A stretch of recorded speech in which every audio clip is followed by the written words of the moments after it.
ஓம் சாய்ராம். சாய் அன்பர்களுக்கு என் அன்பு வணக்கங்கள். இந்த நாள் இனி நாளாக அமைய வாழ்த்துக்கள்.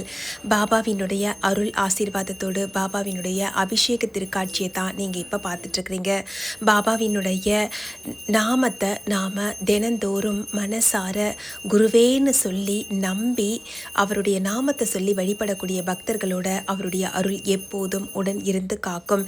எந்த கஷ்டம் வந்தாலும் சாயி நம்ம கூட இருக்காருங்கிற நம்பிக்கை நம்ம கூட இருந்தால் போதும். நிறைய நேரங்களில் நமக்கு சோதனையான காலகட்டங்களில் கடவுள் மேலே வைக்கக்கூடிய நம்பிக்கை குறையறதுக்கு நிறைய வாய்ப்புகள் இருக்குது. ஆனால் கடவுளிடத்துலேயும் சரி குருவிடத்திலும் நாம் வைக்கக்கூடிய நம்பிக்கையை திடமாக வச்சிட்டோன்னா போதுங்க. வாழ்க்கையில் எந்த மாதிரியான சோதனையான காலகட்டங்கள் வந்தாலும் அதை எல்லாத்தையும் தாண்டி போகிறதுக்கான பக்குவத்தையும் அருளையும் நமக்கு தந்து சத்குருவாக இருந்து நம்மை காப்பார் சாயிநாதர் என்பதில் சிறிதளவும் ஐயம் வேண்டாம். எப்பவும் ஒரே மனநிலையில் இருங்க. நல்லதை மட்டும் யோசிங்க, நல்லதை மட்டும் செய்யுங்க. உங்களுடைய செயல்கள் அனைத்தும் நல்லதாக இருந்தால் அதன் பலன்களும் நிச்சயமாக நல்லதாக தான் இருக்கும். மனசில் தேவையில்லாத குழப்பங்களுக்கு இடம் கொடுக்காதீங்க. நாமஸ்மரணை செய்யுங்க. கடவுளுடைய நாமத்தை நாம் சதா சர்வகாலமும் உச்சரிக்கும் போது நமக்கு தெரிஞ்சும் தெரியாமலும் வரக்கூடிய ஆபத்தில் இருந்து கடவுளின் நாமம் நம்மை நிச்சயமாக காக்கும். இதைத்தான் பாபா வாழ்ந்த காலத்தில் தன்னை நோக்கி வந்த பக்தர்களுக்கு மிகப்பெரிய அறிவுரையாக வழங்கினார். எப்பவும் பகவன் நாமம் நாவில் இருக்கட்டும்னு சொல்லி ஒவ்வொரு அடியவர்களுக்கும் பாபா சொன்னார். அவர் தன்னுடைய கரங்களால் உதியை வழங்கி நாமஸ்மரணை செய்ய சொல்லி அறிவுரை கூறி ஒவ்வொருத்தரையும் அன்பாக உபசரித்து வழி அனுப்புவார்.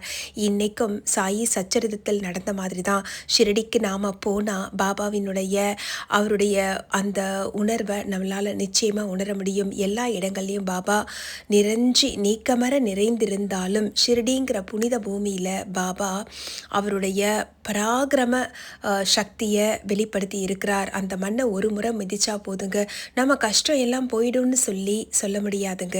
கஷ்டம் இருந்துக்கிட்டே தான் இருக்கும். ஆனால் அதை தாண்டி போகிறதுக்கான வல்லமையையும் பக்குவத்தையும் அவர் தந்தருள்வார். பாபா நீங்கள் மட்டும்தான் கதின்னு அவருடைய பாதத்தை பற்றி கொண்ட பக்தர்களை பாபா ஒருபோதும் கைவிட மாட்டார்.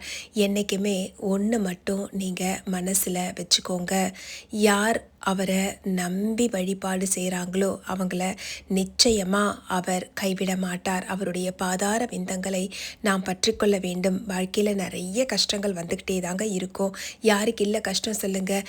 எல்லா கஷ்டத்தையும் தாண்டி போகக்கூடிய பக்குவத்தை பாபா நமக்கு தருவார். சதா சர்வ காலமும் சாயி நாமத்தை சொல்லி அவருடைய வழிபாட்டுக்கு நம்முடைய மனதை முழுமையாக கொடுத்து நாம் நம்மளுடைய எல்லா சங்கடங்களையும் அவர் பாதத்தில் சமர்ப்பித்தால் போதும். சாய் அருள் நிச்சயமாக நம்முடன் இருந்து நம்மை நல்ல வழியில் வழிநடத்தும். சாயி நாமம் சொல்லுவோம், சகல சௌபாகியங்களையும் பெறுவோம். இந்த நொடி தொடங்கி உங்கள் சங்கடங்கள் அனைத்தும் சந்தோஷமாக மாறும். சாயி பணிவோம், சகல சௌபாகியங்களையும் பெறுவோம். ஓம் சாயி, ஸ்ரீ சாயி, ஜெய ஜெய சாயி.